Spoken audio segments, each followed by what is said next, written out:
E360 TV proudly presents Messages of Inspirational Stories TV show. Live streaming now to millions of devices around the world on Roku, Apple TV, Amazon Fire TV, Android TV, YouTube Live, Facebook live streaming. Our shows are available video on demand on these channels. And we broadcast daily, Monday through Friday at 4 p.m. Eastern Time on these channels. On Mondays, Expanding Your Business. Tuesdays, Finding Health Naturally. Wednesdays, Mentoring Our Youth. Thursdays, Pets We Love. And on Fridays, Women in Leadership. Brought to you by our producers and hosts, Jimgrant and donnaguinouard. Along with our host, Beata Severin Reed and Emersonbrantley. Supported by our admin team of Michaela Vidal and Gaia Guinois Balconi Weda.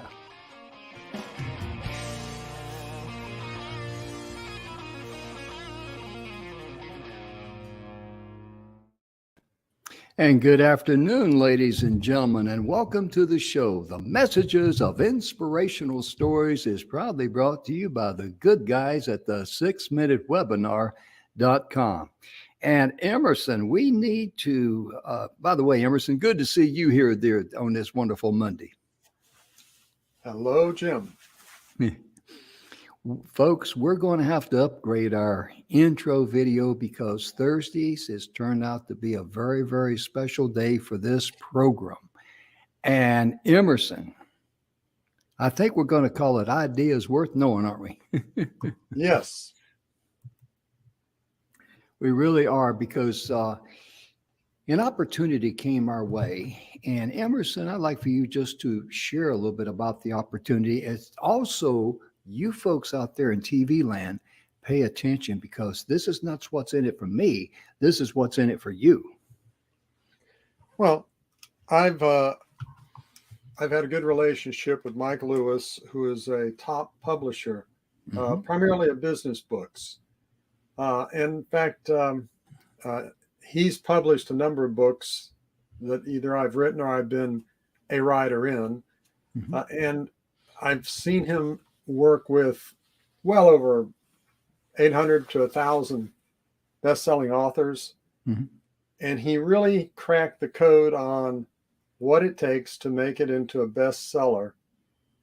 And he's also cracked the code on what it takes to be able to publish a series of books for what most publishers think one book should be worth, charged for. Oh, yeah. So in talking with Mike and talking with Jim, we came up with this idea, but my goodness, Mike has a whole series of books called Ideas Worth Knowing.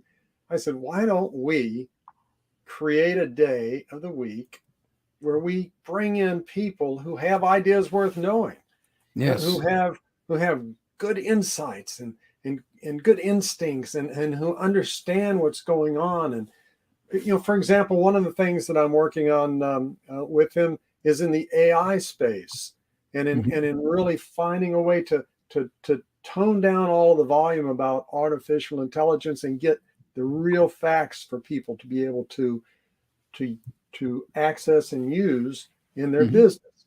But that's just how Mike thinks. So I posed it to Jim and to Mike, and both of them thought it would be a great idea. In fact, Jim is going to have an upcoming book before too long here. I've been working on some of the editing on it here this week. Yeah, he doesn't understand country English, so it's going to take a while. But also, but that's what Dr. Google's for, But also, too, Mike is offering, let me put this link up here. Oh, yeah. You can receive your complimentary 10-book library card. You can go in there and get 10 books. Yes. Now, there are no strings attached. Yeah. Now, for us baby boomers, remember back when we go to RCA Victor or Columbia Records, we paid 97 cents and get some records. And then the next time we got, we get a bill and all that. That does not work like this. We don't go down that street. You want to know why? We don't have to. We got integrity, and we, on this TV show, we like to treat people just like if I was sitting out there in TV land. I was listening to some guy talking about a free or complimentary library card. Well, I could go and pick and choose the 10 books of my choice that are bestsellers on specific topics. Yeah. With no strings attached. And I have to say, if they go to an online store, some of these books sell for as much as $24.95. Mm-hmm. Oh, yeah. So there's a real value add there, and you get to pick the book. You don't have to pick them all at once. You pick the books that you want. Yeah. You know? And now these are the downloaded versions. Yes, sure. But sure. But the thing is, you're able to pick the ones that you want, the areas that are interested you. So yeah, definitely go to ideasworthknowing.com and register for your library card, where you're able to get 10 books at no cost at all to you. And you're not going to be pitched and spammed and everything else. You'll be able to go in there and pick out the things that are of interest to you. And that's all thanks to Mike. It's a complimentary. Yeah, it really is. It was part of what he wanted to bring to the party, because when it comes to marketing and it comes to relationships, one thing that Emerson has taught me, it's got to be a win-win-win for everybody. Mm-hmm. And even though we invited Mike and Emerson to do the show on Thursday, focused on that because everybody's got a book in them, and being able to invite guests that have written books, that's pretty unique. And in addition to that, Mike on his own just says, hey, I'm going to give the viewers out there 10 complimentary copies of any book that they want. They're bestsellers and no strings attached. There you go. That's really amazing, isn't it? Yeah. Yeah. Let me ask you a question, folks. You folks out there in the TV land, is that the kind of people you like to do business with? You'll probably say absolutely. People who are looking to, a business deal to me is kind of like a potluck. Everybody brings their specialty to the show or to the game.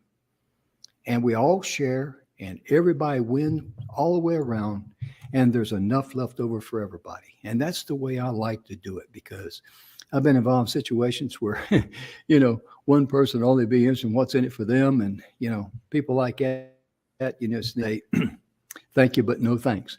But Mike really surprised me on that deal. That was after I'd already agreed, and we'd already made, our verbal agreement. And he says, oh, by the way, I'm going to offer the viewers a complimentary card to get 10 of the #1 best-selling books and no strings attached. And, Emerson, that's my kind of people. I've known Mike for several years. I knew he was a class guy, but hey, he delivers. He really does. And there are only a handful of people that I can say of the hundreds and hundreds of companies that I've worked with as a consultant and within the companies, and possibly thousands, but hundreds and hundreds, sure, that there are only a handful that I've had a deep relationship. It's over 10 years with Mike. Oh yeah. It's whatever. What is it with us, Jim? About 6 years, 7 years? No, it's 7 years at least. Yeah. Yeah.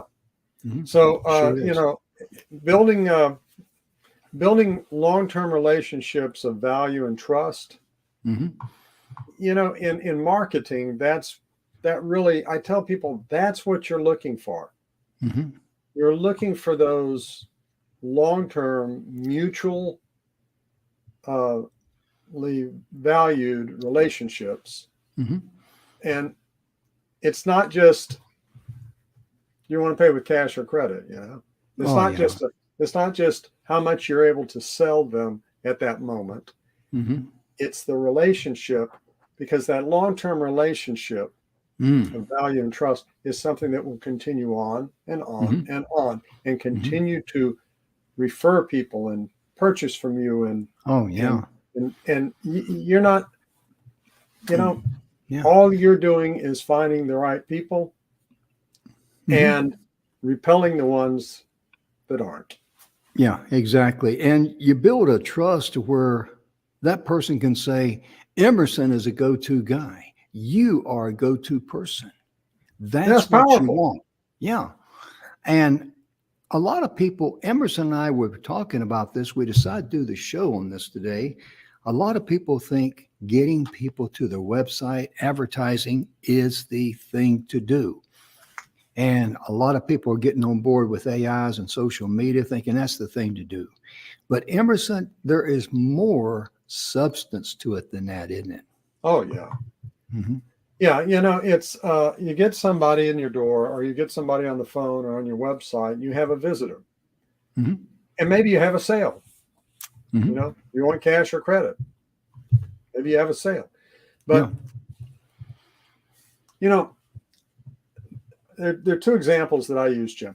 One is pool players and one is chess players. And both of them are doing the same thing in the back of their mind. The shot or the move that a grandmaster makes isn't the most important thing. They're already thinking about how it sets them up for the next one and the next one and the next one and the next one. That's right. And when we step back from how much did I get on that sale, and we start thinking in terms of the relationship, now we're thinking in terms of that longer term picture. It's not just a one-off.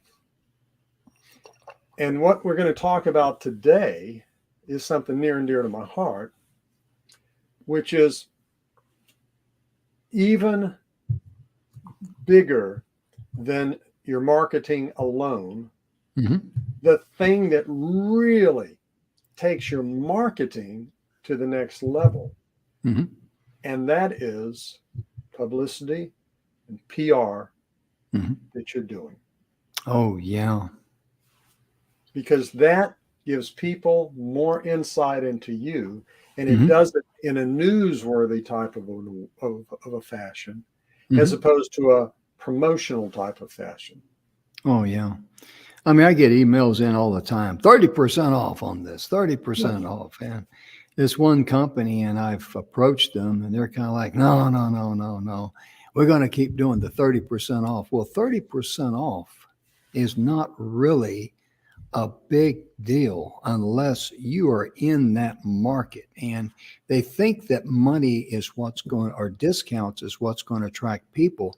And facts tell, but stories is what sell. People want to get to know who you are. They want to know some of the interesting stuff that makes your business. Money is rarely the thing that is the biggest motivator to people. Oh, yeah. People value time more than they do money. They really do. Yeah. Money is an abstract, and people will make a decision. Those of you who've watched the show over the last couple of years or so have heard me say this before, but people make their decision based on it feeling like the right decision. Yes. Not just the price. And if price were the only thing that mattered, then you wouldn't have 50 different car companies and hundreds of different models at all different price ranges. All you would have would be, well, what was that car from Eastern Europe? The Yugo. You'd have Yugos out there with everybody driving them for $1,500. Yeah. So people don't just make the decision based on money. Money is a factor. Yeah. And we in business shouldn't be making our decisions just based on the money. Yeah, you're absolutely correct. We should be making our decisions based on having shared values and having people that respond to those values and who buy from us and trust us because they know that we have those shared values and that our values include taking care of them. Yeah, there's been times in my life when a couple of times I can think of where I was in market for a product and two companies had it. One was a little higher than the other. but I did not respect the company that had it for a cheaper price for personal reasons. So if I was just going to make a decision on money, it would have been a no-brainer. But I've got to do business with people that I like, know, and respect. And that was the deciding factor for me to pay a little bit more for the very same product. But I had an experience. It was a very emotional experience for me. It was cathartic. It was one of those life-changing kinds of things.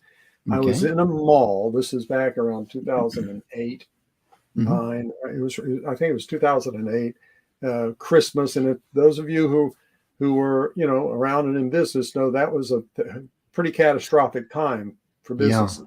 Yeah.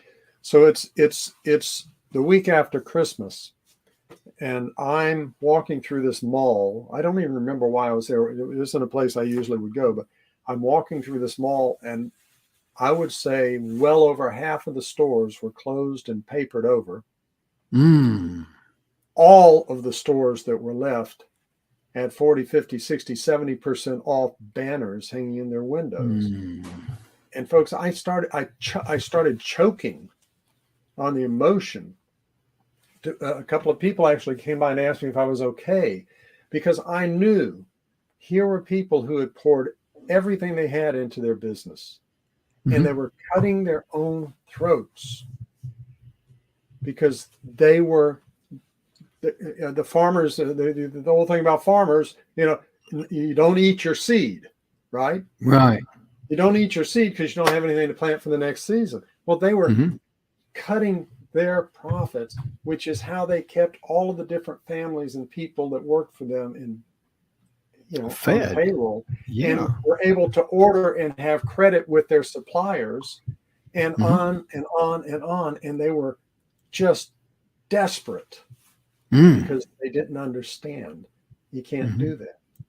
In that kind of environment, money isn't the factor. In fact, in that same environment, the businesses that survived, almost all of them, did not try to go that route, but came up with a better value add, a value plus, that they were able to give to their clients and customers. And we'll talk a little bit more about that. I mean, this show, if I can just kind of segue into what we said, let's talk about today. Right?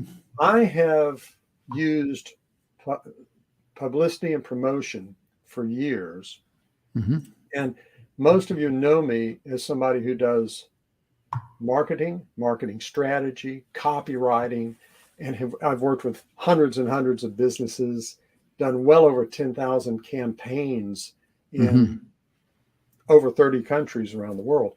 And even if a company has a lot of money that they apply towards their marketing, PR and promotion fills a whole different place.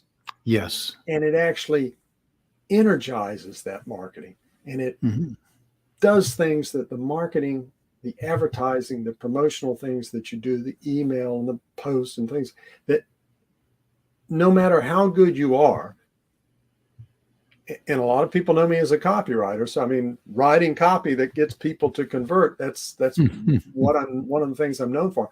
But no matter how good that is, there's something totally different when people are reading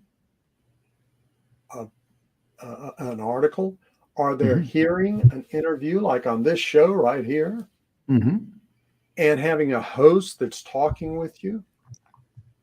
I mean, there's so many different nuances to it emotionally for people. PR, publicity, promotion, this is an arena. Gosh, Jim, it's so sad. So much of what we see is done wrong. It's done wrong. Yeah. It's either pitching or it's irrelevant. Joe Johnson has been promoted from the second assistant third director to the third assistant second director, or what. Nobody cares. That's right. That's right. Exactly. You open a new store, well, maybe somebody in that neighborhood will care. But the thing is, your promotional, your publicity, your PR, your public relations, Yeah. they're things that can make it just pop. Pop. Yeah, exactly. Because And people that's what want to we're going to talk connect. about today. Yeah, people want to connect with you. They want to know the struggles you've been through. And, because I remember in Houston, there is a huge furniture store known as Gallery Furniture, and No Mattress Mac, known him for since the early 90s. And his father was known as Mr. Mac. And Mr. Mac, I had the privilege of sitting down and talking to him. He says, we tell all of our salespeople, you've got to tell the story. He said, people know we're going to give them a good price. That's no story. But people don't know the story of how Mac started Gallery Furniture, selling furniture during the day, driving at night to Dallas, get some more furniture, coming back and selling it during that day. And he says he'd just get cat naps here and there. And he says that's how he started his company, and that's how he built it, and how he became very benevolent in giving back to the community. See, people want to connect with someone that's connected and has a heart for others. People who are just in it just to turn dollars and make as much money as they can, there's no relationship there. Get all you can and can all you get. Well, we got these slides here we made up for you. So, Emerson, I'll be glad to start them anytime you're ready. And yeah, and the thing, all I want to add to what you were saying, what Jim was saying there is, you can tell your story in your marketing. Oh, yeah. But it's a whole different animal when I'm reading an ad and you're telling me about the story. Oh, yeah. Than when you're being talked to or interviewed, or a blogger is posting information about you, or a radio or television host or comments you said about what your struggles. Yeah. Yeah. And the people are, they're engaged in that. They're hearing it from a different voice, not your paid voice, from a different voice. Yeah, because when someone reports something about you, third party, that just gives you a lot of credibility and credentials and everything. So, yeah, and there are a couple of things here to think about, and I know we're going to talk about some of this, but in most people think of their marketing as, I do my marketing and I have this message and it goes out to this person. And I want to get that person to buy from me. Okay. All right. In publicity and PR, you have to step back from it and think about having two markets. Now, those of you who have a business to business type of a business, your marketing is business to business. And Jim, I know you did in the manufacturing side. Right. You always have a gatekeeper that you have to get through, right? Oh, yeah. You've got now, what most people try to do is to barrel past them or trick their way around them and things like that. But that's not the way to do it. If you think about the gatekeeper as also part of your market, their needs are different than the person you're trying to reach. And in business to business, that might be that's right, purchasing agent or a CEO, right? But the gatekeeper has to be satisfied that what you have to present is worthy of them letting you through. Now, those of you who have a business to business, you understand that. Here's the thing. In PR, public relations, publicity, we have a gatekeeper.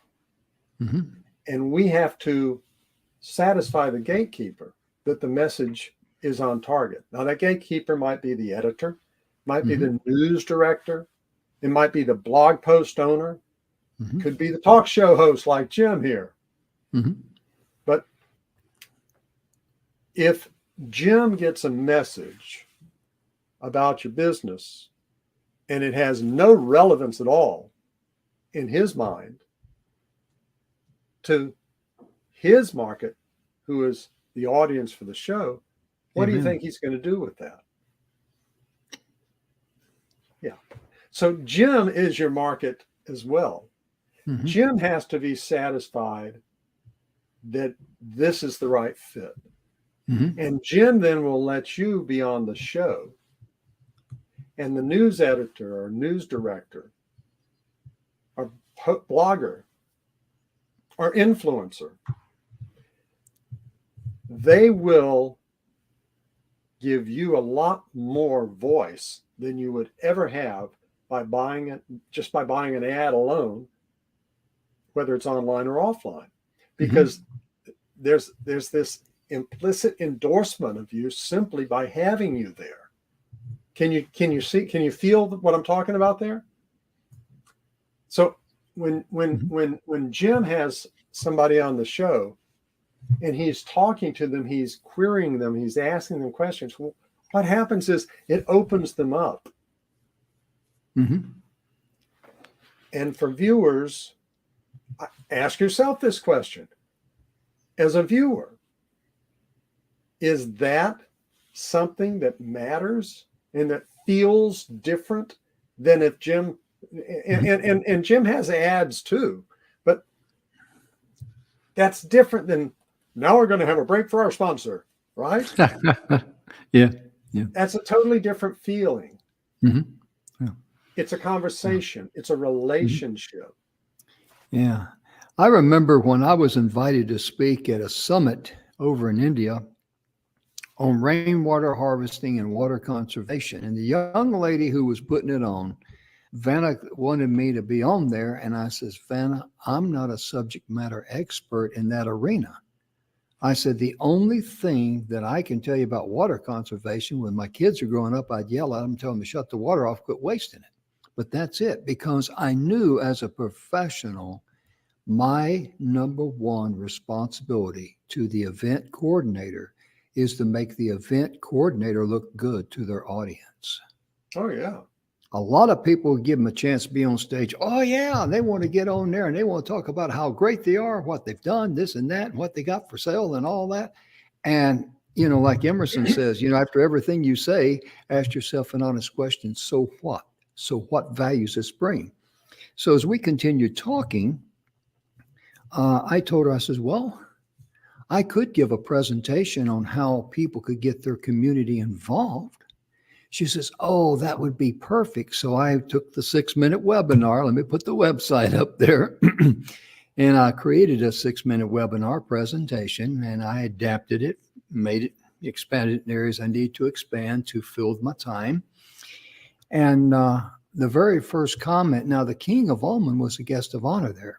And he's hearing speaker after speaker after speaker talk about, this is who I am, this is what I do, yada, da, da, da, da, da, da. It's all about me, me, me, me, me. And he's just sitting there, and came my time. I thank a young lady for inviting me.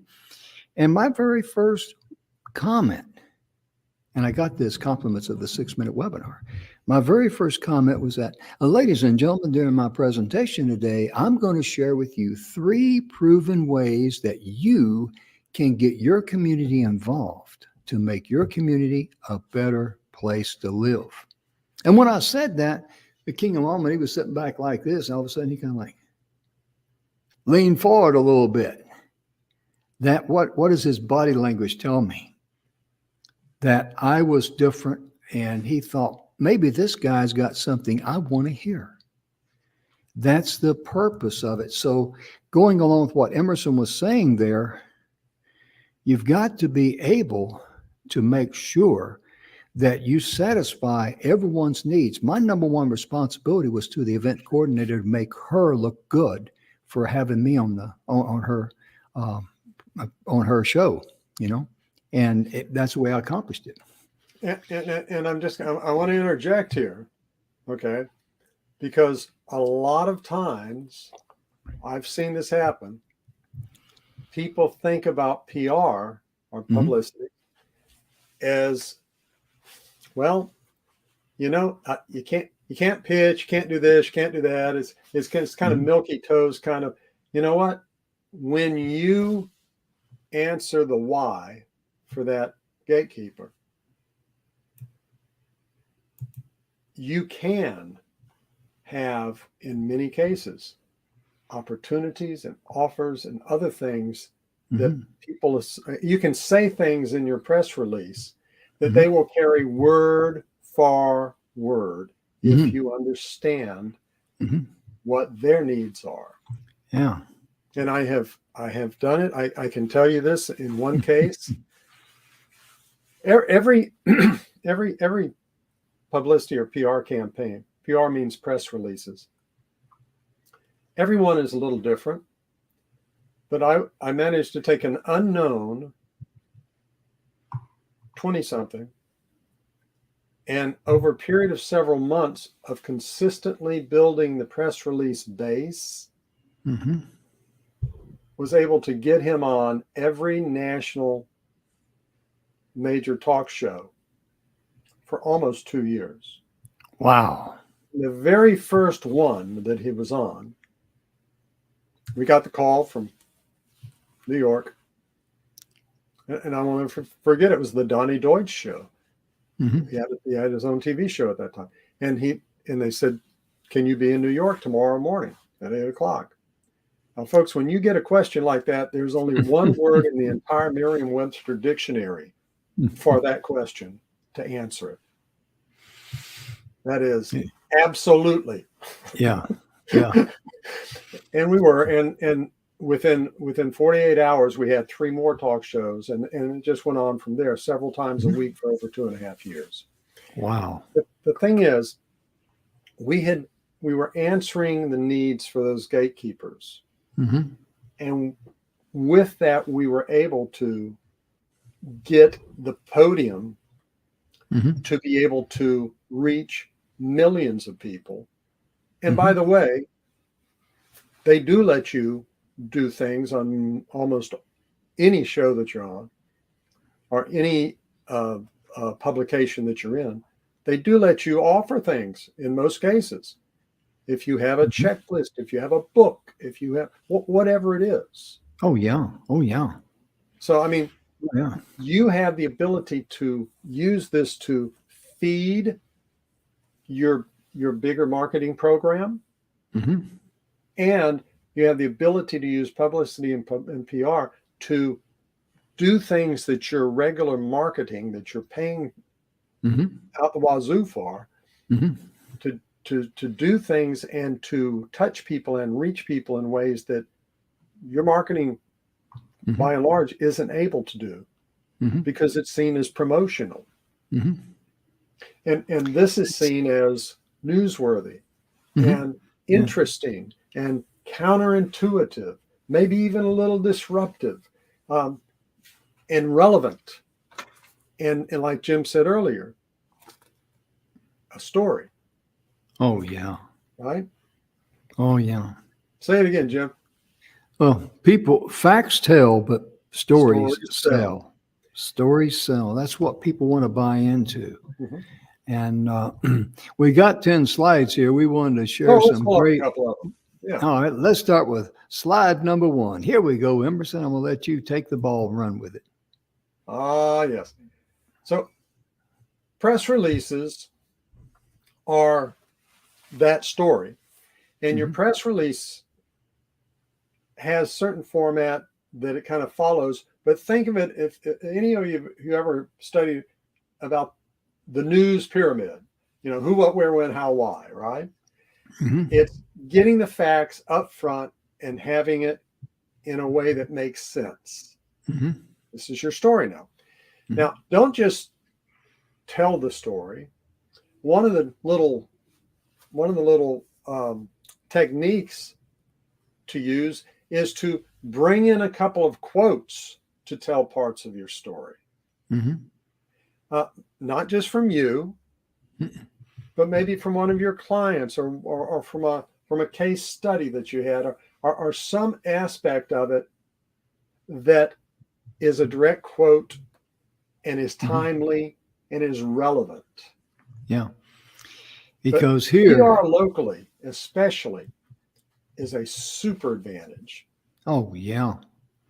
And the thing here too, this person will not be interviewed at this level on having a 30% off, 40% off, or 60% off sale. That's not going to happen. So that just, that just, I mean, it just doesn't have any newsworthy. Stories is what they want to share with people. So give them what they want. Make them look good to their audience. That's what you need to do with your PR. Especially if you have a message that's a little counterintuitive or maybe a little disruptive. A little, what? Why does he say that's, and catches the attention? Or if it's time sensitive, if it's related to stuff that's going on in the news right now, right? Things that are current. Those are things that give you added weight when that news director, editor is, or blog owner is considering having you in, in their medium. And here's another one. There you go. Relevant and timely and counterintuitive. All of these are things that are important. Are you available if people have questions or interests beyond the article or beyond the show? How available are you? And this is, and how available are you for that news director, blog owner? How available are you? If they reach out to you, are you able to get back to them quickly? And how easy do you make it for them? How easy do you make it for them to work with you? And I can tell you this too. We see this over and over again. When you actually are reaching out to these different outlets, especially after they have you one time, they'll call you back again. And again, and again. And even the ones that don't have you, if what you have looks interesting and timely and trending, or, it's something that they think, that could be something we might want to do at some point, they'll file that away and they'll find it. Oh, yeah. When it comes up, they'll call you up. Yeah, because you're always looking for good content. That's what they want to do. Make it easy. Make it easy. Yeah. If they have 10 interesting pieces and yours is, you're the easiest one to work with, the fastest to respond. Oh, yeah. Guess who they're going to call? Oh, yeah, because the last thing you're going to do is call a headache or a problem or a procrastinator or anything like that, because they've got enough going on in their world that's going to give them enough distractions, headaches, and flat tires, and you name it. Oh, they have deadlines every day. Oh, yeah. And they're always looking for that new scoop. Yeah. Yeah. Because this particular slide, Emerson sent to me, and I love it. It says, because this spells it right out. Why do they need you? That's it. Oh, gosh. You're not hat in hand begging them to cover your story and pitch your company. Yeah. They need you. They really do. Because you're going to bring value. And by the way, in most cases, in my experience, they love it if you have a free offer for their people. Yeah. Oh, yeah. And always use the word complimentary, because if it's free, how good can it be? If I would say, well, like right here, let me put this back up here. You see right there, it says receive your complimentary 10 books. That's right. You get on your library card from ideasworthknowing.com. We could have very easily said, rather than type the word complimentary on the marquee, we could have put free. But when I say you can get your complimentary, that makes you feel a little special, because you are special. Yeah. And get a gift. Or a gift. That's another good word. Yeah. A complimentary gift. Yeah, absolutely. And, Emerson, it just blows me away how a little word like that can mean so much. Airlines do a great job of, they give you complimentary drinks after you buy their ticket and get on their airplane and all that. They'll say, well, we'll give you a free drink. It's just kind of like, well, it's something we got to do to keep you occupied or something. But also, too, This is one that I like, the media kit. We're going to talk more about that in another broadcast, I think, aren't we, Emerson? Oh yeah, yeah, because that's a whole show, Jim. Yeah, that's a This whole different breed of cat. Yeah, these are some of the images from the media kit that I have, but with shows that I've been on, with people who've interviewed me, and some headshots and live action shots and things like that. If you have a manufacturing company, having images of your workplace or of your people or of your products and things like that matter. These are things that having it available ahead of time is important. Yes. And certainly if you have videos where you've been interviewed or articles, that have been written about your company, including copies of those in your media kit. Now, of course, for years, a media kit now basically has been for many years. It's a section of your website, where they can download it. Oh, yeah. Also, too, the Media Magnet website, Prime the Pump. I like that. Well, this is a couple of interesting sites, and I encourage everybody to copy them down. One is called Help a Reporter, and it's run by a company called Cision, which is a huge public relations PR publicity firm out of, I believe, Chicago. But Help a Reporter has this great concept. Reporters have deadlines, and they need to find somebody who's an expert in what it is that you do. Okay. So reporters all sign up for Help a Reporter.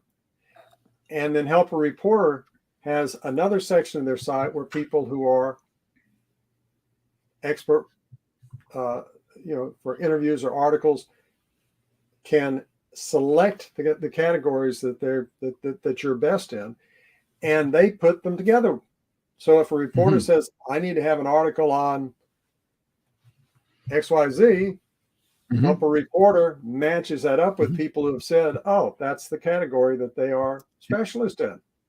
Yeah, just like someone pulls up a category they want to talk about heart issues, and if I'm registered there with them, and I talk about lessons from the heart, talking about my experience, they'll look at that and they'll determine whether or not, hey, we may want to talk to this guy. And what they do is every day they send out, you'll get an email, and it'll have different subjects that they're looking for, different articles that they're trying to put together, different that relate to you. Yeah. And then you go in and click it, and you can connect directly with that reporter and say, hey, I can answer those questions for you. And by the way, I can do it from this perspective because I live in this area, and our company has worked in this for this many years, and we have this. And you don't have to sell them heavily. But let them know you're their person. Oh, yeah. You're their person. And yeah, because that's what they're looking for. They're looking for someone that will make them look good to their audience, whether it's in a magazine or newspaper or a TV show, radio, whatever it might be. Remember what I said earlier about my responsibility to that young lady in India was to make her look good to her audience. This is the way you should approach that. And it's the only way to fly in it. It is. Helpareporter.com. Yeah. And the other one is a little different perspective. The other, Google has an alert program that you can sign up for, and Google will send you links when something comes up in that arena, in that area. You can do an alert on your name, and anytime your name comes up, Google will send you an alert and says, hey, you were talked about here, or in your industry or in your product line. So this can help keep you abreast of what are the things that people are writing about, what are the things that people are blogging about, what are the things people are talking about.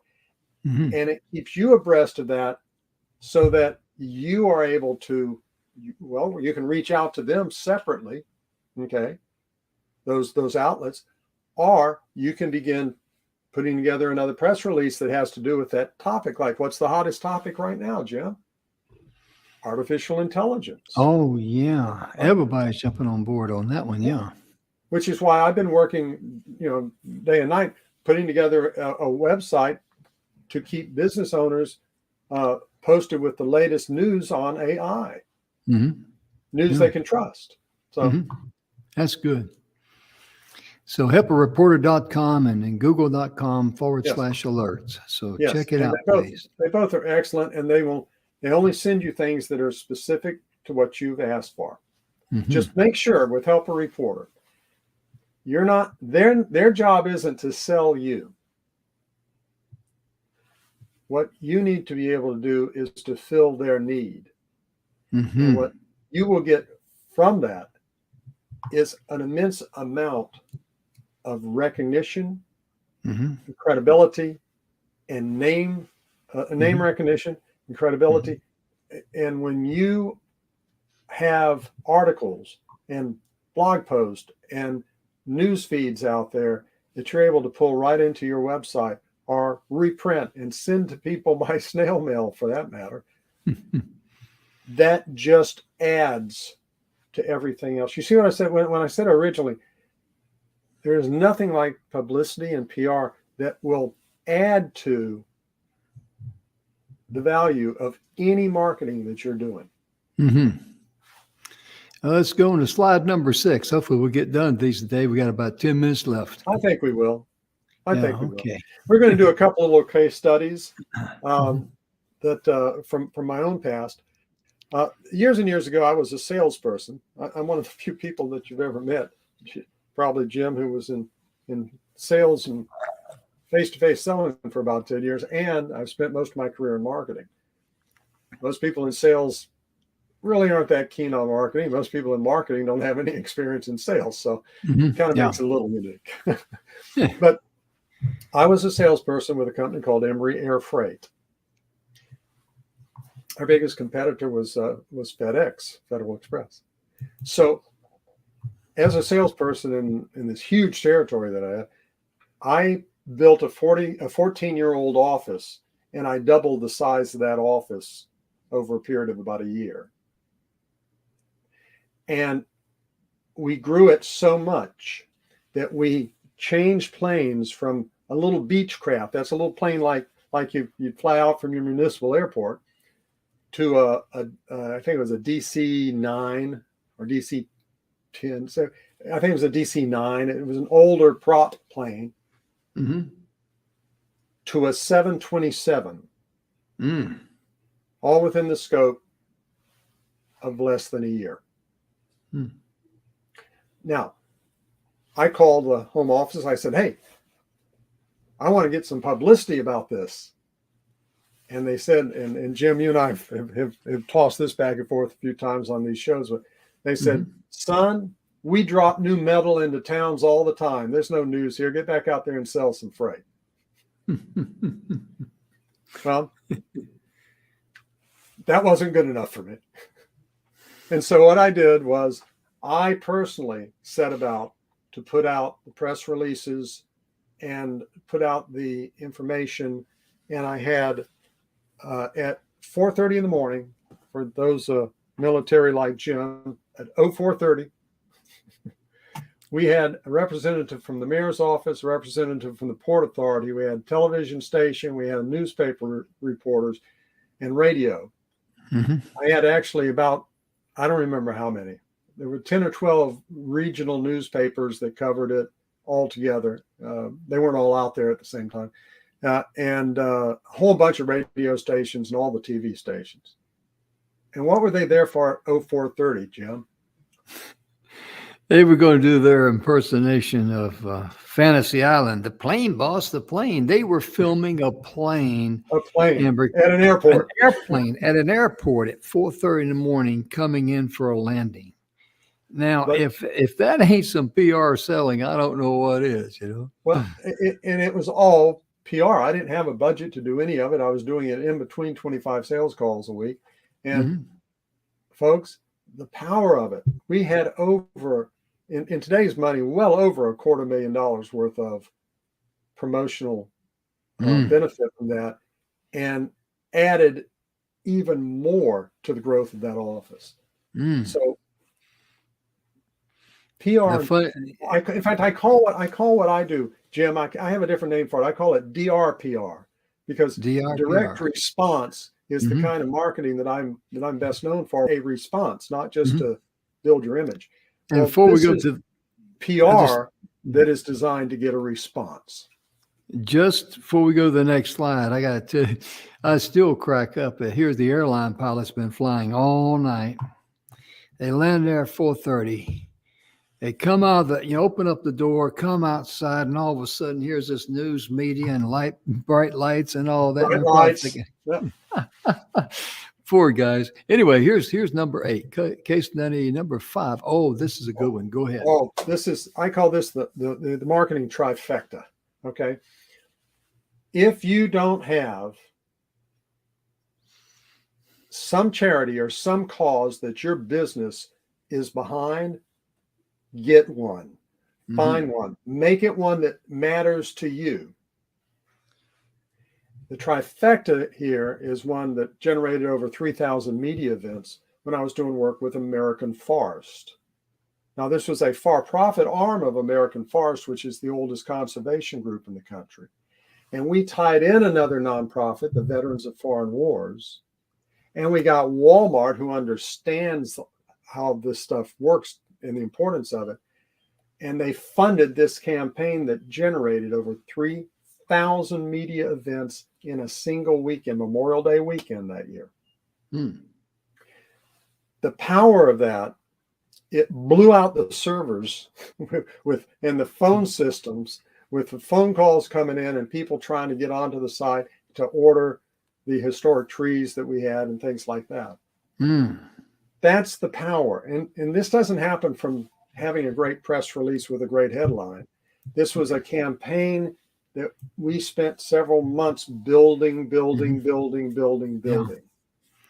And let's go on to the next one. Go on to the next one. We only have a few minutes left. Okay. This is important. You're not pitching yourself. I'll say that again. You're not pitching yourself. Now, you may have a client or a customer that you give a quote from, or somebody else, somebody in government, whoever, depending on what it is that you do. If you have a direct quote, 9 times out of 10, they will leave it in word for word. So your purpose, remember, your number one customer is that news director, that gatekeeper, that blog owner. Your primary that you're trying to reach with a message and getting them to respond are the people who are your prospects and customers. Absolutely. So avoid trying to pitch yourself. You'll get the message through with that story. Oh, and this is direct response PR. It really is. It's more than free publicity. Put that thought out of your mind. It's more than just getting free publicity. You're bringing value to the people who are looking for that value for their market. And the people reading it, it's enough value that they're going to respond. It can be your very best lead generating tool.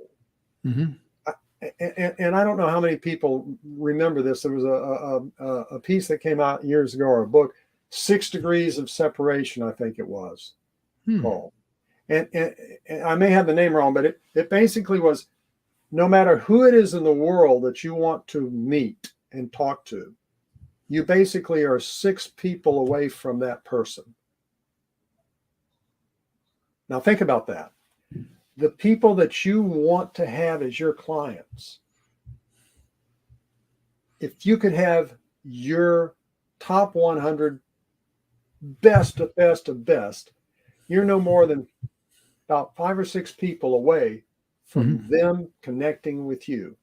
That's where PR, direct response PR, comes in so important. And it can definitely affect your annual revenue in double digits when it's done right. Now, the big what if. What if? Well, I've done this for mom and pops. I've done this for Fortune 100 companies, Fortune 50 companies for that matter. I've done it for our clients in over 30 countries. This works. It works no matter how small your business is or how large it is. If you own a small business, if you're local or regional, you have a very attentive audience that is even easier to reach. In fact, any of you who have national marketing going on, your national marketing really is all about how all of these individual local markets. So when you're doing your marketing, it's different. But the things I'm sharing with you here work the same way, just on a different scale. The principles are the same. And ladies and gentlemen, we're almost out of time. We got about 30 seconds left or so. But Emerson, I tell you, this has been a wonderful type of show. We provided a lot of information. You've provided a lot of information. Let me correct myself.